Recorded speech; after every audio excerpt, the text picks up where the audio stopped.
Welcome back, guys, to Factorio Friday Facts number 393, putting things on top of other things. This one's posted by V, and it's all about a new feature in Factorio 2.0, which is going to be a new inserter type. And so we'll get right into it. First of all, he tells a story about how this came to be.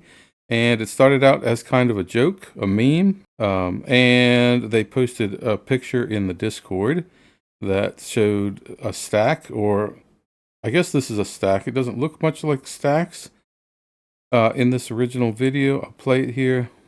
It looks like larger items, but they're actually meant to be stacks.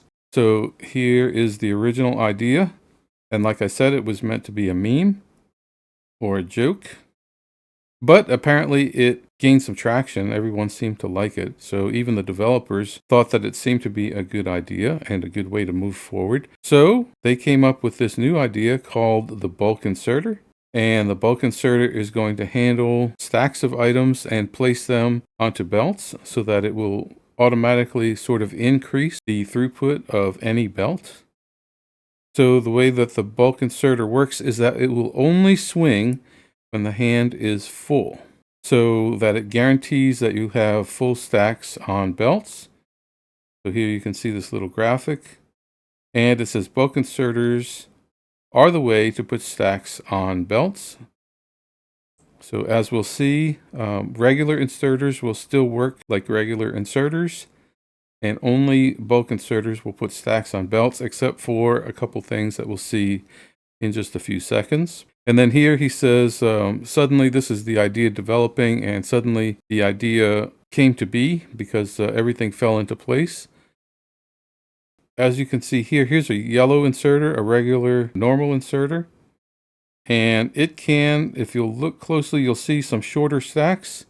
And so yellow inserters can only take parts of stacks off the belts, depending on their hand size. And if they don't have enough capacity to pick up the entire stack, they'll just take a partial stack. But then you can use the bulk inserters to restack onto full stacks on the belt, as you can see here. So you can see some of these stacks are shorter, and here's a regular inserter placing single items on the belt down on this bottom side of the belt here. And then these inserters are restacking with full stacks. And I just want to make sure they're still placing on the opposite side of the belt, and it looks like they are. Okay, so they didn't change anything there. And then they talk about how you gain these, and these are through a research bonus, which is going to be belt stack size. So you'll have your hand stack size research for your inserters, and now you'll have your belt stack size for your belts, so that you can use these two together to increase the volume of items that you can have on a belt at a time.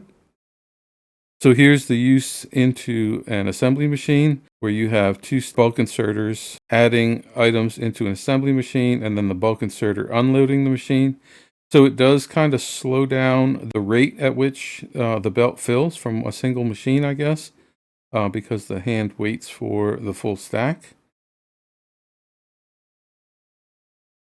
Okay, and then here they show how the new mining machines can stack bulk items onto stacks on a belt. And okay, this line here is important. The amount of items drawn is halved, so it doesn't look too ridiculous. So if you try to count the number of items on the belt, I guess you can double that, and that's the actual number of items in a stack. Okay, and then they come to the point where they had to figure out what color to use for the new bulk stack inserter. And so what they've done is, as we'll see right here, they've got rid of the filter inserter altogether. And the way that they've done that is to actually make all inserters have the option to have 5 slots for filters. And the way that they've kind of gone around the issues that would cause when you first build your factory is that it's by using a checkbox here to use filters. So every filter that you place down will automatically work normally, unless you use the use filters, and then you would set your filters. So that's kind of nice. So that means even the long-handed inserters will have the ability to be filtered with up to 5 items, and obviously they can be programmed through the circuit network. Next, we see that they thought it was a good idea to have less items to work with, so they eliminated the purple, which is the filter inserter, and then the stack inserter, the white one. And then, so they've reduced it by 2, and then they've introduced the new bulk inserter, which is going to be white again. So it's kind of white with a little bit of yellow on it, as you can see in this image here. And they said that, limiting the number of items, overall items in the game, worked out better because sometimes in space exploration, or in space age, I guess, you would be sending lots of inserters out there. So this way, you don't have to worry about so many different items being sent across the galaxy. And then they talk about how it's done, and as far as programming, the difficulties that they encountered, and graphics wise, how they made everything work. And you can read all that if you're interested in it. I'm just going to bypass reading all that about that. And then here is something that is a little bit more exciting, and that is there's a faster tier belt in Space Age, and this is the greenish color here. They said that it was more than just recoloring a new belt and making it faster, because it moves so fast that it's difficult to see actually how fast the belt is moving. So they did it by spacing out the arrows. Like normally the arrows would be all stacked next to each other, like the colored arrows. So they spaced them out a bit, and they added this kind of a black arrow in between to help to see how fast it's actually going. And then they talk about how it's moving so fast that it's hard to tell which direction things are moving in. So if I pause right here, you can see that it kind of looks like they're almost stopped, except for you can see a very kind of a faint haze of motion. And that's because they decided to add a little bit of variance in the color of items on belts, so that you can help to see which direction items are moving on belts, but it does look pretty solidly filled.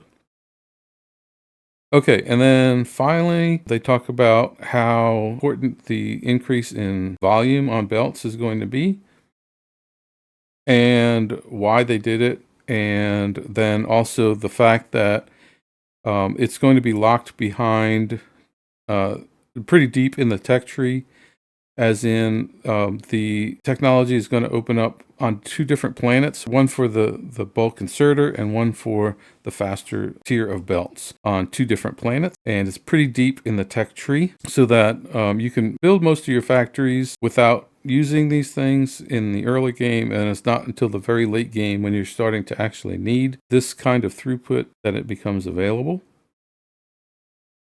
And also they talk about the effect on UPS, and how some players found a workaround for UPS, which was by controlling inserters with the circuit network to make sure that they only swing when the hand is full. But now with the new bulk inserter, they will only swing when the hand is full. So they do bring up the fact that this can lead to some problems and issues in your factory. So you have to be a little bit careful about how you use these inserters on certain production lines. Please do bless us by stacking up your thoughts and beliefs in the usual places. So if you want to have a read through it to pick up some of they kind of wrote it in a comical story kind of a way. So that'll do it for this Friday Facts, and I hope that you will catch us next week when we'll be back for more, and hopefully there'll be more about some of the meat and potatoes of what we're looking for in Factorio 2.0.